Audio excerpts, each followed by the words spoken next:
Hello guys, आप सभी का फिर से स्वागत है। यह इकोनॉमिक्स का घटना चक्र है और आज का टॉपिक है सतत आर्थिक विकास। तो चलिए स्टार्ट करते हैं। पहले नोट्स के बारे में डिस्कस करेंगे, फिर इस पे आधारित जितने भी प्रश्न हैं उन सारे प्रश्नों को डिस्कस करेंगे। सबसे पहला पॉइंट है सतत विकास समाजी क्या है। देखिए, यह आर्थिक विकास की वह प्रक्रिया है जिसमें पृथ्वी की सहन शक्ति के अनुसार विकास की बात की जाती है। यह अवधारणा जो है 1960 के दशक में तब विकसित हुआ जब लोग औद्योगिकरण के पर्यावरण पे हानिकारक प्रभावों से अवगत हुए। सतत विकास की अवधारणा की शुरुआत जो है 1962 में हुई, जब वैज्ञानिक रॉकल कार्सन ने दी साइलेंट स्प्रिंग नामक पुस्तक लिखी। तब यह पुस्तक जो है पर्यावरण, अर्थव्यवस्था और सामाजिक पक्षों के मध्य जो है परस्पर संबंधों के अध्ययन में मील का पत्थर साबित हुई। 1968 में जीव विज्ञान के जो शास्त्री हैं, जीव विज्ञान शास्त्री पॉल एरलिच, इन्होंने अपनी इस पुस्तक का क्या नाम था, पॉपुलेशन बम, प्रकाशित किया, जिसमें उन्होंने मानव संसाधन दोहन, पर्यावरण के बीच संबंधों पर भी प्रकाश डाला। इसके बाद सतत विकास का अर्थ क्या है, परिभाषाएं क्या है, तो इसके बारे में डिस्कस कर लेते हैं। अस्थायी विकास का अभिप्राय जो होता है आर्थिक विकास के साथ साथ पर्यावरण को सुरक्षित करना है। इसका उद्देश्य वर्तमान और भविष्य की पीढ़ियों के लिए जो है प्राकृतिक संसाधन सुरक्षित रखना है। सततशीलता शब्द को जो है विभिन्न प्रकार से परिभाषित किया गया है। पहला जो है सततशीलता का अर्थ होता है एक ऐसी स्थिति से जो हमेशा के लिए बने रहे। और दूसरा अगर बात करें तो प्राकृतिक संसाधनों का प्रयोग इस प्रकार से हो जिससे जो कह सकते हैं कि जो पर्यावरणीय असंतुलन है न हो, प्रकृति का जो उत्पादन क्षमता है इससे अधिक शोषण न हो। उत्पादन से ज्यादा शोषण करिएगा तो उसका कुप्रभाव हम लोगों पे पड़ेगा। सतत विकास की अवधारणा आर्थिक विकास नीतियों को पर्यावरण के अनुरूप बनाने पर जोर देती है। इसका उद्देश्य पर्यावरण के विरुद्ध चलने वाली विकास नीतियों में बदलाव लाना है। सतत विकास की सबसे अच्छी परिभाषा जो है वेटलैंड, याद रखिएगा इस आयोग का नाम क्या है, वेटलैंड आयोग। इसने अपनी रिपोर्ट में आवर कॉमन फ्यूचर है 1987 में जो है अपना जो रिपोर्ट है प्रकाशित की।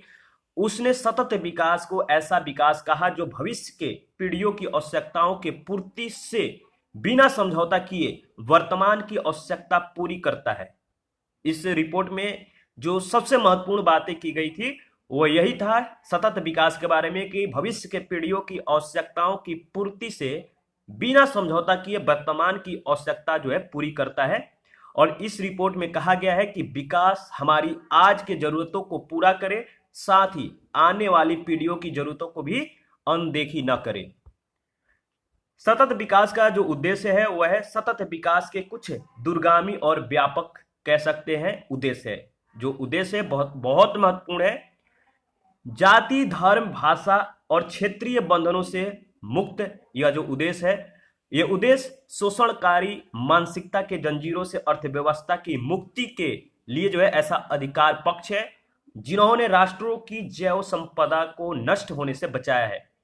संक्षेप में यह उद्देश्य जो है निम्न प्रकार का है। पहला है पृथ्वी के प्राकृतिक संसाधनों को दुरुपयोग से जो है बचाना है। इसका जो सतत विकास का मुख्य उद्देश्य है पृथ्वी के प्राकृतिक संसाधनों को दुरुपयोग से बचाया जाए। ऐसी नई वैज्ञानिक तकनीकों की खोज हो जो प्रकृति के नियमों के जो विरुद्ध है, कहने का मतलब जो प्रकृति के नियमों के विरुद्ध है उनमें सुधार किया जाए। प्रकृति के नियमों के विरुद्ध जो है अनुरूप मतलब विरुद्ध न करके उनके जो अनुरूप है कार्य करें। ज्यादा पेड़ पौधे लगाएं, संसाधनों का उतना ही उपयोग करें जितना जरूरत हो। उससे ज्यादा उपयोग करने पे जो है इसका जो कह सकते हैं कुप्रभाव पड़ेगा वो आने वाली पीढ़ियों को भी झेलना पड़ सकता है। तो इस तरह से जो है हमें ध्यान रखना है। विविधता की रक्षा करना है। विकास की नीतियों में स्थानीय समुदायों को शामिल करना, शासन की संस्थाओं का विकेंद्रीकरण करना और उन्हें अधिक लचीला, पारदर्शी और जनता के प्रति उत्तरदायी बनाना। ऐसी अंतर्राष्ट्रीय संस्थाओं की योजना बनाना जो निर्धन देशों की आवश्यकताओं को समझकर बिना उसके पर्यावरण को नष्ट पहुंचाए उनके विकास में मदद करे, अधिकांश लोगों के जीवन स्तर को समानता और न्याय के अनुरूप बनाए। विश्व के सभी राष्ट्रों में शांतिपूर्ण सह अस्तित्व को बढ़ाना, क्योंकि केवल शांति ही मानवता के व्यापक हितों की जो है रक्षा है सुनिश्चित करती है। सतत विकास एक मूल्य आधारित अवधारणा है जो परस्पर सह अस्तित्व, सभी के लिए सम्मान जैसे आदर्शों की मांग करता है। यह एक निरंतर विकास का प्रक्रिया है जो संस्कृति, सामाजिक, आर्थिक और राजनीतिक साथ ही पर्यावरणीय घटकों को जो है इसमें सामंजस्य रखता है। इस पे कह सकते हैं इन चीजों पे, यानी सांस्कृतिक, सामाजिक, आर्थिक, राजनीतिक, पर्यावरणीय घटकों में सामंजस्य है, इस पे आधारित है। इस पे जो अब तक क्वेश्चन पूछे गए हैं, पहला क्वेश्चन देखते हैं। आपको बताना है कि जो सस्टेनेबल है, जो पोषकीय पर्यटन का मुख्य उद्देश्य है वो क्या है। पोषकीय पर्यटन का मुख्य उद्देश्य है सांस्कृतिक अखंडता और पारिस्थितिकी प्रक्रियाओं को बनाए रखते हुए पर्यटन और पर्यावरण प्रबंधन करना। तो पोषकीय पर्यावरण का जो पोषकीय पर्यटन का जो मुख्य उद्देश्य है यही होना चाहिए। और इसके बारे में थोड़ा डिस्कस कर लेते हैं। देखिए, जो सस्टेनेबल पर्यटन है, जो पोषकीय पर्यटन है, इसका मुख्य उद्देश्य होता है सांस्कृतिक अखंडता और पारिस्थितिकी प्रक्रियाओं को बनाए रखते हुए पर्यटन और पर्यावरण का प्रबंधन करना। इवन WTO द्वारा पोषकीय पर्यटन के लिए जो है 12 लक्ष्य को परिभाषित किया गया है, जो निम्न है। पहला है आर्थिक व्यवहार्यता, यानी इकोनॉमिक वियाबिलिटी, स्थानीय समृद्धि, रोजगार की गुणवत्ता, सामाजिक समानता, आगंतुक पूर्ति, स्थानीय नियंत्रण, सामुदायिक भलाई, सांस्कृतिक समृद्धि, भौतिक अखंडता, जैविक विविधता, संसाधन दक्षता और पर्यावरणीय शुद्धता। ये 12 जो लक्ष्य इंपॉर्टेंट है, आपको याद रखना है। सेकंड नंबर क्वेश्चन है, नीति आयोग द्वारा दिसंबर 2019 में जारी सतत विकास लक्ष्यों भारत सूचकांक 2019-20 पर जारी रिपोर्ट के अनुसार उत्तर प्रदेश को निम्नलिखित वर्गों में से किसमें जो है वर्गीकृत किया गया है। इसका सही जवाब क्या होगा? देखिए, इसका सही जवाब है अच्छा प्रदर्शन, यानी जो बी ऑप्शन है आपका सेकेंड क्वेश्चन का बी ऑप्शन सही जवाब है। अच्छा प्रदर्शन क्यों सही है? देखिए, दिसंबर 2019 में नीति आयोग द्वारा जारी सतत विकास लक्ष्य भारत सूचकांक 2019-20 में उत्तर प्रदेश जो है अच्छा प्रदर्शन की श्रेणी में शामिल हुआ। इस सूचकांक में राज्यों की जो संयुक्त रैंकिंग में केरल का स्थान है प्रथम है, तो केरल प्रथम पे है। और जो कह सकते हैं कि 2019-20 में जो उत्तर प्रदेश का जो भारत सूचकांक में जो स्थान आया था वो था अच्छा प्रदर्शन के श्रेणी में आया था। केरल जो है इस सूचकांक में राज्यों की संयुक्त रैंकिंग में अगर बात करें तो केरल जो है प्रथम स्थान पे, इस बात को ध्यान में रखना है। थर्ड नंबर क्वेश्चन है, निम्नलिखित में से कौन सा राज्य भारत की धारणीय विकास लक्ष्य सूचकांक 2019-20 के शीर्ष 5 राज्यों की सूची में नहीं है? इसका सही जवाब है गुजरात। 30 दिसंबर 2019 को नीति आयोग द्वारा सतत विकास लक्ष्य भारत सूचकांक जारी किया गया। इस सूचकांक में राज्यों की संयुक्त रैंकिंग में केरल का जो है प्रथम स्थान, ठीक है, केरल जो है प्रथम पे है, हिमाचल प्रदेश जो है आपका द्वितीय, आंध्र प्रदेश तृतीय, तमिलनाडु चौथे स्थान पे है, तेलंगाना 5वें स्थान पे है, गुजरात जो है शीर्ष 5 राज्यों में के 5 राज्यों के सूची में से जो है कहीं पे भी नहीं है। तो हमें 5 राज्यों की सूची को जो है आपको इसमें ध्यान रखते हुए इस क्वेश्चन का जो है आपको जवाब देना था। तो केरल पहले स्थान पे है, हिमाचल दूसरे, आंध्र प्रदेश तीसरे, तमिलनाडु चौथे, तेलंगाना 5वें। 4 नंबर है, आपको एक कथन है, दूसरा कारण है। कथन है कि सतत विकास मानव समाज के कल्याण के लिए जो है महत्वपूर्ण है। दूसरा है सतत विकास से अभिप्राय ऐसे विकास से है जो भावी पीढ़ी की जरूरतों को जो है पूरी करने की योग्यता को प्रभावित किए बिना वर्तमान समय की आवश्यकता जो है पूरी करे। आपको बताना है कि क्या कथन कारण दोनों सही है, क्या कथन जो है सही है कारण गलत है, या कारण सही है कथन गलत है, या ए जो है आर की सही व्याख्या करता है। तो आपको बताना है इसका सही जवाब क्या होगा। ऊपर में इसके बारे में हम लोगों ने डिस्कस किया था। इसका सही जवाब है ए और आर दोनों सही है, ठीक है। आर जो है ए की सही व्याख्या करता है, तो आपका सही जवाब होगा ए ऑप्शन। देखिए, इसके बारे में 2-4 पॉइंट है, इंपॉर्टेंट है, world commission on environment and development, जिसे WCED बोलते हैं, वर्ष 1987 में रिपोर्ट प्रकाशित किया और कॉमन फ्यूचर से, इस नाम से जो है एक रिपोर्ट प्रकाशित है जिसे हम लोग ब्रटलैंड रिपोर्ट भी कहते हैं। इसके अनुसार सतत विकास से अभिप्राय ऐसे विकास से है जो भावी पीढ़ियों की जरूरतों को पूरी करने की जो है योग्यता को प्रभावित किए बिना क्या करता है, समय की आवश्यकता पूरी करे। इसका जो तात्पर्य है, मानव समाज का सतत भविष्य तभी सुनिश्चित हो सकता है जब आर्थिक गतिविधियों और मानव कल्याण के समर्थन के लिए आवश्यक जैव भौतिक और सामाजिक परिस्थितियां पीढ़ी दर पीढ़ी जो है पोषित या संदृढ़ की जा सके। इस प्रकार जो है प्रश्नगत कथन और कारण दोनों सही हो जाते हैं और कारण जो है कथन की सही व्याख्या करता है। 5 नंबर है, वर्तमान में जनसंख्या के सुखों का परित्याग किए बिना भविष्य के लिए ऊर्जा और अन्य संसाधनों की बचत निम्न में से कौन सी अवधारणा की परिभाषा है? इसका सही जवाब है समपोषणीय विकास, सी ऑप्शन। देखिए, सस्टेनेबल डेवलपमेंट की जो अवधारणा है इसका प्रारंभ 1962 में रचेल कार्सन की पुस्तक साइलेंट स्प्रिंग और 1968 में जीव विज्ञानी पॉल एरलिच के पुस्तक द पॉपुलेशन बम से हुआ। इन दोनों के पुस्तक का जो है नाम याद रखना है। इस शब्द का वास्तविक रूप से विकास जो है 1987 में ब्रुटलैंड आयोग के रिपोर्ट हमारा साझा भविष्य आवर कॉमन जो फ्यूचर था इसके साथ होता है। समपोषणीय विकास संसाधनों के उपयोग का एक आदर्श मॉडल है। यह बताता है कि आर्थिक विकास के साथ साथ पर्यावरण का भी जो है सुरक्षित रखना जरूरी होता है। इसका उद्देश्य वर्तमान और भविष्य के पीढ़ियों के लिए जो है प्राकृतिक संसाधनों को सुरक्षित रखते हुए इस प्रकार प्रयोग किया जाए कि प्राकृतिक संसाधनों का क्षरण जो है न्यूनतम हो सके। 6 नंबर है, धारणीय विकास भावी पीढ़ियों के अपनी आवश्यकताओं को पूरा करने के सामर्थ्य से समझौता किए बगैर वर्तमान की आवश्यकताओं को पूरा करता है। इस परिप्रेक्ष्य में धारणीय विकास का सिद्धांत निम्नलिखित में से किस एक सिद्धांत के साथ स्वाभाविक रूप से जुड़ा हुआ है? इसका सही जवाब है धारण क्षमता, डी ऑप्शन।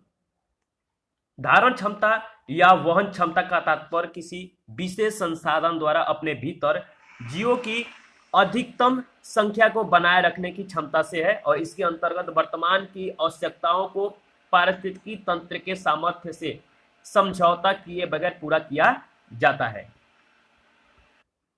7 नंबर है, सतत विकास का आधार है। सतत विकास का जो आधार है क्या है? पर्यावरणीय दृष्टिकोण। देखिए, आपको पता है कि सतत विकास की जो अवधारणा है इसका प्रारंभ 1962 में वैज्ञानिक रचेल कार्सन की पुस्तक साइलेंट स्प्रिंग और 1968 में जीव वैज्ञानिक पॉल एरलिच की पुस्तक द पॉपुलेशन बम से हुआ। लेकिन इस शब्द का जो वास्तविक रूप से विकास का जो वर्ष है 1987 में ब्रुटलैंड आयोग के रिपोर्ट के साथ हुआ, हमारा साझा भविष्य के प्रकाशन के साथ कह सकते हैं। सतत विकास जो है संसाधनों के उपयोग का एक आदर्श मॉडल है और यह बताता है कि आर्थिक विकास के साथ साथ पर्यावरण को भी सुरक्षित रखना जरूरी है। इसका उद्देश्य वर्तमान और भविष्य के पीढ़ियों के लिए प्राकृतिक संसाधनों को सुरक्षित रखते हुए उसका इस प्रकार से प्रयोग किया जाए कि प्राकृतिक संसाधनों का क्षरण जो है न्यूनतम हो। 8 नंबर है, सतत आर्थिक विकास के अभिप्राय है क्या है? तो आपको पता है वर्तमान पीढ़ी के विकास के साथ साथ भविष्य का आर्थिक विकास भी हो, यह जो है इसका अभिप्राय सतत आर्थिक विकास का। तो ए ऑप्शन आपका सही जवाब है। 9 नंबर है, अस्थायी विकास किसके उपयोग के संदर्भ में अंतर पीढ़ीगत संवेदनशीलता की घटना है? तो सही जवाब है प्राकृतिक संसाधनों के। 10 नंबर है, किसी भी देश के संदर्भ में निम्नलिखित में से किसे उस देश की सामाजिक पूंजी के भाग के रूप में जो है समझाया जाएगा? इसका सही जवाब है समाज में आपसी भरोसे और सामंजस्य का स्तर के कह सकते हैं कि रूप में जो है समझाया जाएगा। और इसके जो आप सिनॉप्सिस देख रहे हैं, याद रखिएगा, जो सामाजिक पूंजी का अर्थ होता है समाज के लोगों के बीच साझी पहचान की भावना, परस्पर विश्वास, साझा मूल्य आदि, परस्पर सहयोग करना, एक साझी समझ को विकसित करना और अंतर्वैयक्तिक संबंध को बनाए रखना। ये जो सिनॉप्सिस में जो पॉइंट दिया गया इंपॉर्टेंट है, पॉइंट को आप जो है नोट करिएगा। नेक्स्ट क्वेश्चन है, आपको बताना है कि निम्न जो टिकाऊ आर्थिक विकास का एक मॉडल है, अवस्थित है कहां पे, ये कहां का जो मॉडल है, यह जो राजस्थान है, सी ऑप्शन यहां का जो है यह मॉडल है। निम्न राजस्थान राज्य के अलवर जिले में अवस्थित है। यहां पर किए गए लगभग सभी विकास जो है विकास कार्य टिकाऊ और आर्थिक विकास के मॉडल पे आधारित है। तो यह मॉडल जो है राजस्थान में है। 12 नंबर है, निम्नलिखित कथनों पर आपको विचार करना है। इसमें है कि एक संकल्पना के रूप में मानव पूंजी निर्माण की बेहतर व्याख्या उस प्रक्रिया के रूप में की जाती है जिसके द्वारा, पहला है, किसी देश के व्यक्ति अधिक पूंजी का संचय कर पाते हैं। दूसरा, देश के लोगों के ज्ञान, कौशल अस्त्रों और क्षमताओं में वृद्धि हो पाती है। तीसरा है, गोचर धन का जो है संचय हो पाता है। और चौथा है, अगोचर धन का जो है संचय हो पाता है। तो इसमें जो आपको जो सही है आपको बताना है कि इसमें से 4 स्टेटमेंट में से कौन सा सही है। तो देखिए, इसमें जो देश के लोगों के ज्ञान जो कौशल का स्तर है और क्षमताओं में वृद्धि हो पाती है, आपका ये भी सही है। और अगोचर जो धन है इसका संचय हो पाता है, तो सी आपका सही जवाब है। 2 और 4 स्टेटमेंट है सही है। इसके बारे में थोड़ा डिस्कस कर लेते हैं। मानव पूंजी निर्माण का तात्पर्य देश के लोगों में कौशल संवर्धन तथा उनकी समझ क्षमताओं के विस्तार से है। किसी देश के लोगों को सामान्य श्रमिक से एक अधिक दक्ष एवं कुशल व्यक्ति के रूप में रूपांतरित करने हेतु जो है उसे कह सकते हैं कि शिक्षण एवं प्रशिक्षण प्रदान करने की प्रक्रिया को ही मानव पूंजी निर्माण की प्रक्रिया कहा जाता है। मानव पूंजी निर्माण से देश में अगोचर संपत्तियां यानी ज्ञान, नैतिक, बौद्धिक संपदा आदि का संचयन होता है। यद्यपि मानव पूंजी निर्माण से गोचर संपत्ति भी बढ़ती है और व्यक्ति जो है अधिक पूंजी का संचय कर पाने में समर्थवान भी हो जाते हैं, परंतु यह मानव पूंजी का निर्माण की प्रक्रिया न होकर उसका परिणाम है। अतः इसका जो दूसरा और चौथा स्टेटमेंट था सही है। समावेशी समृद्धि के लिए आवश्यक है, क्या है? अधोसंरचनात्मक सुविधाओं का विकास, कृषि का पुनरुद्धार, शिक्षा एवं स्वास्थ्य जैसी सामाजिक सेवाओं की अधिक उपलब्धता। ये चारों यानी जो 3 स्टेटमेंट है इनको मिला के जो आपका सही जवाब हो रहा है 4 नंबर है, डी ऑप्शन उपयुक्त सभी। समावेशी समृद्धि का जो कह सकते हैं इसके लिए जो आवश्यक है वह आपका ए ऑप्शन, बी ऑप्शन और सी ऑप्शन। तो इसके बारे में थोड़ा हम लोग डिस्कस कर लेते हैं। समावेशी विकास का जो आशय समाज के वर्गों का एक कह सकते हैं समाज के वर्गों तक संसाधन सुविधाओं का पहुंच से है। तो आपका पहला, दूसरा और तीसरा जो स्टेटमेंट है तीनों सही हो जाता है। तो इसमें जो पहला स्टेटमेंट था आपको पता है इसमें जो अधोसंरचनात्मक सुविधाओं का विकास है समावेशी समृद्धि के लिए आवश्यक है। कृषि का पुनरुद्धार भी जो है समृद्धि के लिए आवश्यक है। और शिक्षा, स्वास्थ्य जैसी सामाजिक सेवाओं की अधिक उपलब्धता भी जो है समावेशी समृद्धि के लिए आवश्यक है। तो ध्यान रखिएगा। 14 नंबर क्वेश्चन है, निम्न में से किस एक से समावेशित विकास को बढ़ाने की जो है आशा नहीं की जाती है? इसका सही जवाब है राष्ट्रीय आय की उच्च वृद्धि दर। देखिए, जो इंक्लूसिव ग्रोथ है, जो समावेशी विकास है, समग्रता के साथ विकास की बहुआयामी अवधारणा है। इसमें बुनियादी सुविधाओं में सुधार के साथ शिक्षा, स्वास्थ्य और रोजगार के बेहतर अवसरों की जो है उपलब्धता परिलक्षित होती है। इसके साथ गरीबी को कम किया जाना इसका प्रमुख आयाम है। केवल राष्ट्रीय आय की ऊंची वृद्धि दर से समावेशी विकास के बढ़ने की जो आशा है नहीं की जा सकती है। 15 नंबर है, मानव पूंजी में बढ़ता हुआ विनियोग अग्रसारित करता है। तो देखिए, संसाधनों को समुचित प्रयोग, उत्पादकता में वृद्धि, कुशलता में विकास, ये तीनों जो पॉइंट है आपका मानव पूंजी में बढ़ता हुआ विनियोग अग्रसरित जो है करता है। तो डी ऑप्शन आपका सही जवाब है। मानव पूंजी को भी देखिए अन्य पूंजी के समान ही माना गया है। मानव पूंजी के जो बढ़ता हुआ विनियोग उत्पादकता में वृद्धि है इसकी ओर ले जाया जाएगा, और जिसका विस्तार जो कह सकते क्रमिक रूप से निम्नवत है। कुशलता में विकास है, इसके बाद संसाधनों का समुचित प्रयोग होता है, फिर उत्पादकता में वृद्धि होती है। तो पहले आपको कुशलता में विकास करना है, कुशल बनना है, फिर संसाधनों का सही से प्रयोग करके आपको जो है उत्पादन करना है। तो इस बात को जो है याद रखिएगा। 16 नंबर है, निम्न में से किस आर्थिक सर्वेक्षण में पहली बार धारणीय विकास और जलवायु परिवर्तन का नवीन अध्याय जोड़ा गया था? 2011-12 में। बी ऑप्शन आपका सही जवाब है। 17 नंबर है, निम्नलिखित में से कौन से मूलतः समावेशी शासन के अंग कहे जा सकते हैं? 4 ऑप्शन दिया गया, आपको बताना है कि इन चारों ऑप्शनों में कौन सा सही जवाब है। देखिए, इसमें जो पहला पॉइंट है, गैर बैंकिंग वित्तीय कंपनियों को बैंकिंग करने की जो है अनुमति प्रदान करना। दूसरा है, सभी जिलों में प्रभावित जिला योजना समितियों का जो है संगठित करना। आपको समावेशी शासन के अंग के लिए जो है आपको बताना है कि इसमें जो पॉइंट है, 4 पॉइंट दिया गया, कौन सा सही है। तीसरा पॉइंट है, जन स्वास्थ्य पर सरकारी व्यय में बढ़ोतरी करना। और चौथा है, दोपहर का भोजन योजना का सशक्तिकरण करना। इसमें सही जवाब जो है आपका 2, 3 और 4 नंबर स्टेटमेंट, यानी सी ऑप्शन आपका सही जवाब है। ठीक है, इसके बारे में डिस्कस कर लेते हैं। देखिए, समावेशी शासन से क्या तात्पर्य होता है? इसका तात्पर्य है कि समाज के सभी वर्गों को समान रूप से शासन के द्वारा प्रदत्त सुविधाएं प्रदान की जाए। सभी जिलों में प्रभावशाली जिला समितियों की स्थापना करना। जन स्वास्थ्य पर सरकारी व्यय में बढ़ोतरी करना। मध्याह्न भोजन योजना को सशक्तिकरण प्रदान करना और समावेशी शासन के जो है अंग है। गैर बैंकिंग वित्तीय कंपनियों को जो है बैंकिंग करने की अनुमति प्रदान करने को समावेशी शासन का जो है भाग नहीं माना जा सकता है। 18 नंबर है, सरकार के समावेशी वृद्धि लक्ष्य को आगे ले जाने में निम्नलिखित में से कौन से कार्य सहायक साबित हो सकते हैं? 3 स्टेटमेंट है, आपको देखकर बताना है कि इसमें कौन कौन सा स्टेटमेंट सही है। पहला है, स्व सहायता समूह यानी सेल्फ हेल्प जो ग्रुप होते हैं इनको प्रोत्साहन देना। सूक्ष्म लघु और मध्यम उद्यमों को जो है प्रोत्साहन देना। शिक्षा का अधिकार अधिनियम लागू करना। इसका सही जवाब क्या है? इसका सही जवाब है पहला, दूसरा, तीसरा, तीनों स्टेटमेंट सही है। डी ऑप्शन आपका राइट आंसर है।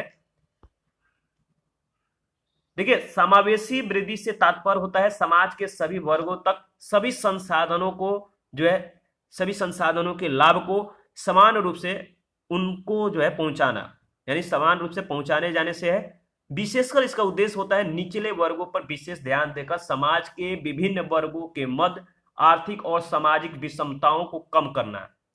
सरकार के समावेशित वृद्धि लक्ष्य को आगे ले जाने में जहां स्वयं कह सकते हैं जो सेल्फ हेल्प ग्रुप होते हैं, स्वयं सहायता समूह होते हैं, इनको और सूक्ष्म लघु मध्यम उद्यमों को जो है प्रोत्साहन देना प्रत्यक्ष रूप में सहायक हो सकते हैं।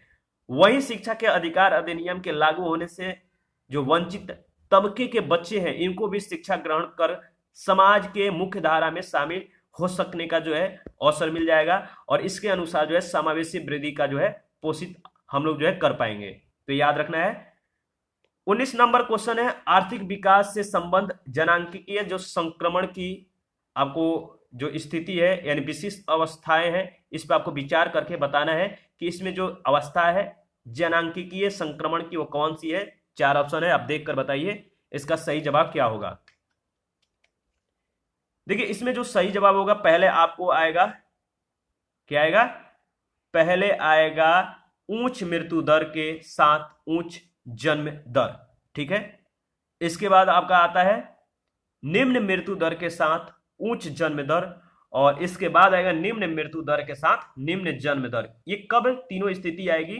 तो इसमें देखिए, अगर इस क्वेश्चन का जवाब होगा तो सी ऑप्शन होगा। इसमें सी ऑप्शन है 2, 3, 1 और यह जो स्थिति है इन तीनों स्थितियों के बारे में हम लोग यानी 4 स्थिति है, इन चारों स्थितियों के बारे में हम लोग जो है डिस्कस करेंगे। पहला स्थिति जो होता है वो होता है कि राज्य में विकास की जो निम्न स्थिति के कारण जन्म दर जो होता है उच्च होता है और साथ ही मृत्यु दर भी उच्च बनी रहती है स्वास्थ्य सेवाओं का, क्योंकि यहाँ पे जो है अभाव रहता है प्रथम चरण में। जब द्वितीय चरण होता है तो कुछ विकास होता है, विकास आगे बढ़ता है और स्वास्थ्य सेवाओं में सुधार भी होता है। तो क्या होता है कि जन्म दर उच्च होने के साथ मृत्यु दर में कुछ कमी आती है। जब यही अवस्था तृतीय अवस्था में पहुंचता है तो राज्य जब विकसित हो जाता है तो शिक्षा, स्वास्थ्य और रोजगार में अभूतपूर्व वृद्धि हो जाती है। लोग अत्यधिक जनसंख्या के प्रति सचेत हो जाते हैं और घर के साथ साथ देश के संसाधनों के हिसाब से जो है जनसंख्या बढ़ाते हैं, और इस प्रकार निम्न जन्म दर के साथ साथ जो है निम्न मृत्यु दर की भी अवस्था बन जाती है।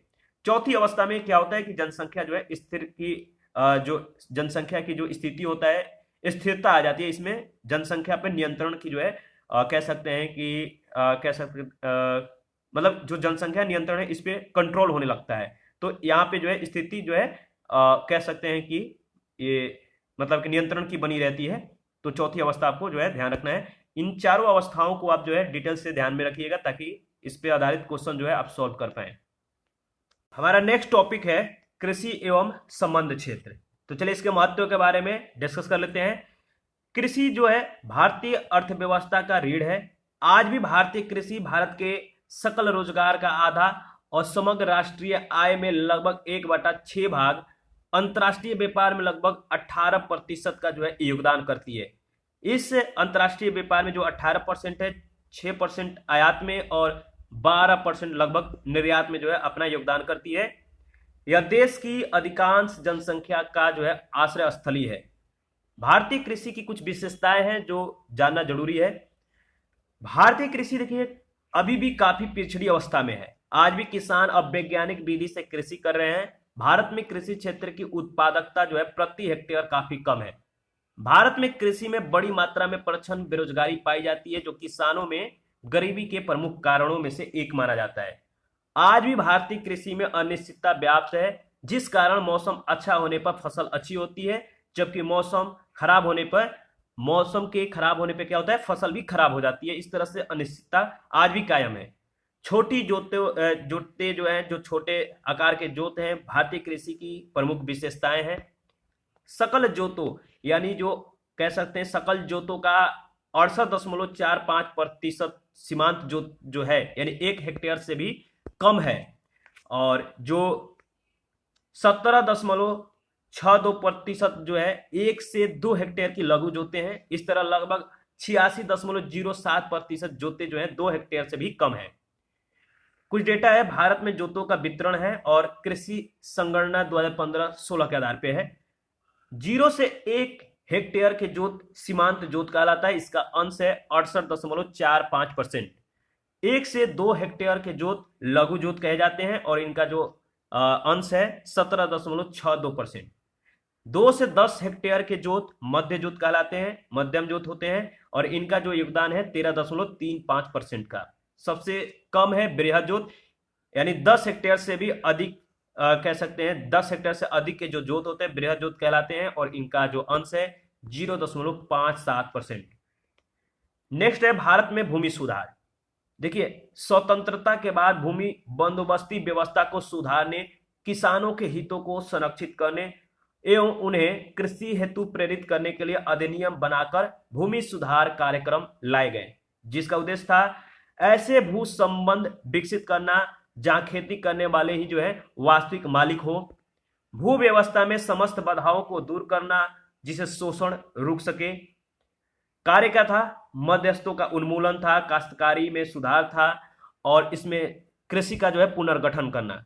तो मध्यस्थों का उन्मूलन का मतलब था इसके तहत जमींदारी या उस जैसी सभी व्यवस्थाओं को समाप्त कर दिया गया है तथा भूमि के संबंध में किसानों का सीधे सरकार से संपर्क हुआ। काश्तकारी सुधार का मतलब था इसके अंतर्गत लगान का नियमन किया गया, काश्त अधिकारों को संरक्षित किया गया, काश्तकारों को भूमि का मालिकाना हक दिला दिया गया। कृषि का पुनर्गठन यानी इसके तहत जो है कह सकते हैं कि कृषि भूमि का पुनर्वितरण किया गया और अधिकतम भूधारकता का निर्धारण कर अतिरिक्त भूमि जो है जो भूमिहीन थे इनमें बांट दी गई। अतिरिक्त चकबंदी के माध्यम से छोटे छोटे चकों को मिलाकर बड़े चक बनाए गए, जिससे उन पर वैज्ञानिक कृषि की जा सके। इस कार्यक्रम के अंतर्गत सरकारी कृषि को भी जो है प्रोत्साहित किया गया। हरित क्रांति इंपॉर्टेंट है। देखिए हरित क्रांति भारत में कृषि उत्पादन और उत्पादकता में तीव्र वृद्धि लाकर भारत को खदान क्षेत्र में आत्मनिर्भर बनाने के लिए अनेक कार्यक्रमों का एक समुच्चय था। मैक्सिको के एक वैज्ञानिक थे जिनका नाम था नॉर्मन बोरलॉग। इन्होंने बीजों पर अनुसंधान कर अधिक उत्पादन वाले बीज की जो है खोज की, और इन बीजों को उचित सुविधाएं और संरक्षण मिलने पर इनसे काफी मात्रा में उत्पादन व्याप्त हुआ, यानी उत्पादन की प्राप्ति हुई। इसी कारण बोरलॉग को जो है हरित क्रांति का जनक माना जाता है। तो याद रखिएगा, जो बोरलॉग है हरित क्रांति के जनक है। भारत में हरित क्रांति के जनक किसे माना जाता है? एम.एस. स्वामीनाथन को। इन्होंने मैक्सिको की पद्धति को भारत में भी अपनाने पर जो है बल दिया, भारतीय कृषि को आत्मनिर्भर बनाने की नींव रखी। हरित क्रांति एक पैकेज कार्यक्रम था। इसके अंतर्गत उच्च उत्पादकता वाले बीज थे, इनको उर्वरक और सिंचाई के माध्यम से पोषण दिया गया, कीटनाशकों के माध्यम से इसे संरक्षित किया गया, और इसके अतिरिक्त कृषि को आधुनिक और वैज्ञानिक बनाने के लिए कृषि में मशीनीकरण को बढ़ावा दिया गया। प्रायोगिक तौर पर 1960-61 में गहन कृषि जिला कार्यक्रम के तहत इसे अपनाया गया। 1966 से इसे पूरे देश में लागू कर दिया गया। द्वितीय हरित क्रांति में फसलों के दायरे और क्षेत्रों में वृद्धि के साथ साथ कृषि पद्धति को संपोषणीय बनाने के लिए कार्बनिक कृषि को अपनाने पर भी जोर दिया गया। इसमें पूर्वी उत्तर भारत सहित अनेक ऐसे क्षेत्रों पर फोकस भी किया गया जहां संभाव्यता तो है परंतु हरित क्रांति सफल नहीं हो पाई थी। इसमें दलहन जैसी फसलों के उत्पादन पे भी फोकस किया गया है। जो द्वितीय हरित क्रांति है इसमें जो है दलहन के उत्पादन पे फोकस किया गया। कृषि वित्त क्या है? कृषि वित्त की आवश्यकता देखिए अलग अलग समस्याओं के लिए होती है। अल्प अवधि में कृषि आगतों जो इनपुट्स होते हैं इनके लिए अल्प अवधि ऋण, यानी 15 माह से कम के लिए मशीनें आदि खरीदने के लिए जो है दी जाती है। मध्य अवधि का ऋण है जिसे 15 माह से 5 वर्ष का अवधि कह सकते हैं, और भूमि अस्थायी सुधार करने, बड़ा निवेश करने आदि जैसे जरूरतों के लिए जो है 5 वर्ष से अधिक अवधि के लिए दीर्घ अवधि ऋण की आवश्यकता होती है। तो कृषि वित्त की आवश्यकता जो है अलग अलग समस्या के लिए जो है होती है, और अल्प अवधि के जो कृषि आगतों के लिए जो है अल्प अवधि ऋण, मशीन आदि खरीदने के लिए मध्य अवधि ऋण, और भूमि अस्थायी सुधार करने, बड़ा निवेश करने जैसी जरूरतों के लिए जो है 5 वर्ष से अधिक के अवधि के लिए जो है जिसे दीर्घावधि कहते हैं, इनके लिए ऋणों की जो है कह सकते हैं कि मतलब कि योजना दी गई है। आवश्यकताओं को जो है लोगों को पूरा करने के लिए, उनकी जरूरतों को पूरा करने के लिए इन सारे ऋणों को जो है लागू किया गया है। कृषि वित्त के जो स्रोत है वो है पहला संस्थागत स्रोत। संस्थागत स्रोत के बारे में क्या जानकारी इंपॉर्टेंट है? देखिए, संस्थागत स्रोत जो है, संस्थागत स्रोतों में कृषि वित्त की सर्वोच्च संस्था कृषि और ग्रामीण विकास बैंक जिसे नाबार्ड है इसको कह सकते हैं, और इसकी स्थापना जो है नाबार्ड का 1982 में की गई थी। यह प्रत्यक्ष तौर पर ऋण न देकर कृषि ऋण देने वाली संस्थाओं का विनियमन करती है। तो कृषि वित्त के जो स्रोत है, पहला संस्थागत स्रोत जिसमें हम नाबार्ड का नाम ले सकते हैं। दूसरा है गैर संस्थागत स्रोत, इसमें जो है महाजन आते हैं, साहूकार, मित्र संबंधी, जमींदार, व्यापारी आदि आते हैं। स्वतंत्रता के समय इनकी भूमिका काफी अधिक थी। कृषि वित्त के संस्थागत स्रोतों में वाणिज्यिक बैंक, क्षेत्रीय ग्रामीण बैंक, सहकारी बैंक तथा सरकार है। नाबार्ड की वार्षिक रिपोर्ट 2019-20 के अनुसार अगर बात करें तो 2019-20 में कृषि वित्त में सर्वाधिक योगदान जो है वाणिज्यिक बैंकों का है, यानी 77.2% का है। इसके बाद शीर्ष स्थान क्षेत्रीय ग्रामीण बैंकों का, जिनका योगदान है 11.9% का, और इसके बाद सहकारी बैंकों का यानी 10.09% का जो है स्थान आता है। इनका अंश इतना है। सबसे ज्यादा किसका है? वाणिज्यिक बैंकों का। क्षेत्रीय ग्रामीण बैंक जो है इसके बारे में थोड़ा डिस्कस कर लेते हैं। क्षेत्रीय ग्रामीण बैंकों की स्थापना जो है 1975 से कह सकते हैं शुरू हुई, और इन बैंकों में 50% पूंजी केंद्र सरकार की, 35% पूंजी किसी वाणिज्यिक जो है वाणिज्यिक बैंक है इनकी होती है, और 15% पूंजी जो है संबंधित राज्य सरकारों की लगी होती है। यह ग्रामीण वित्त हेतु जो है समर्पित संस्थान है। तो यह सिर्फ जो है ग्रामीण वित्त के लिए जो है संस्था है, इसको समर्पित है। सहकारी बैंक के बारे में देख लेते हैं। सहकारी बैंक 3 स्तरीय होता है। पहले स्तर पे राज्य सरकार सहकारी बैंक होता है, दूसरे स्तर पे कह सकते हैं यानी जिला स्तर पे केंद्रीय सहकारी बैंक, और तीसरा यानी स्थानीय स्तर पे जो है प्राथमिक सहकारी साख संगठन होता है। राज्य सरकारी बैंक जो है उपभोक्ताओं से सीधे जुड़े नहीं होते हैं, बल्कि यह शेष दोनों स्तरों के बैंकों का विनियमन करते हैं और इनका पुनर्वित्त पोषण करते हैं। इसके बाद जो देखिए इसमें एक नोट दिया गया है कि कृषि में दीर्घकालीन ऋण है भूमि विकास बैंकों के द्वारा दिया जाता है। तो याद रखिएगा, जो दीर्घकालीन ऋण दिया जाता है कृषि में, किनके द्वारा? भूमि विकास बैंकों के द्वारा दिया जाता है। और नेक्स्ट हमारा जो टॉपिक है कृषि एवं खाद्य प्रबंधन, इसका डिस्कशन नेक्स्ट वीडियो में करेंगे। अभी के लिए इतना ही, थैंक यू, मिलते हैं नेक्स्ट वीडियो में।